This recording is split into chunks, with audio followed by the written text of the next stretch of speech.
I ran to represent the people who built this country, and now watch it being dismantled by people who don't understand it. And worse, don't even like it.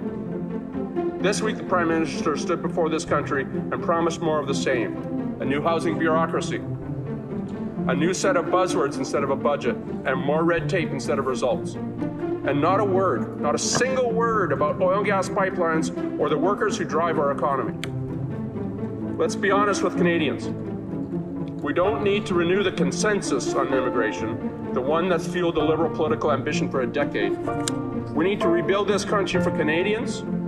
We don't need to gaslight working families into acceptance of out-of-control immigration while wages stagnate, house prices explode, and services collapse. We need to restore common sense and put Canadians first in their own country. We don't need more empty promises. We need paychecks you can raise a family on, homes you can actually afford, and streets you feel safe walking down. We need less gatekeeping, less government, and a whole lot more grit. I promise to rip this place down to the studs and start rebuilding a country we can recognize again. The Prime Minister this week showed he's here to do the opposite.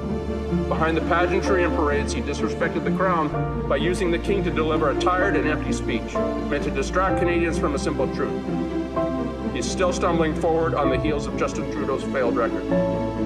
Mr. Speaker, I have deep respect for our institutions, but what Canadians needed this week wasn't ceremonial flourishes, they needed substance.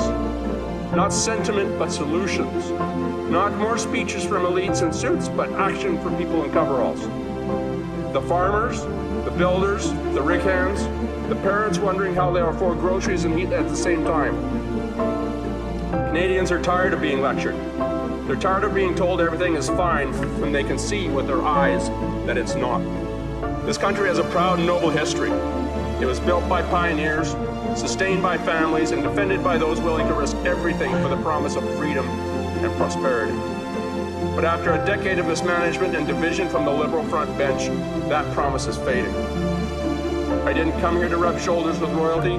I came here to fight for the families, farmers, and energy workers who build this country.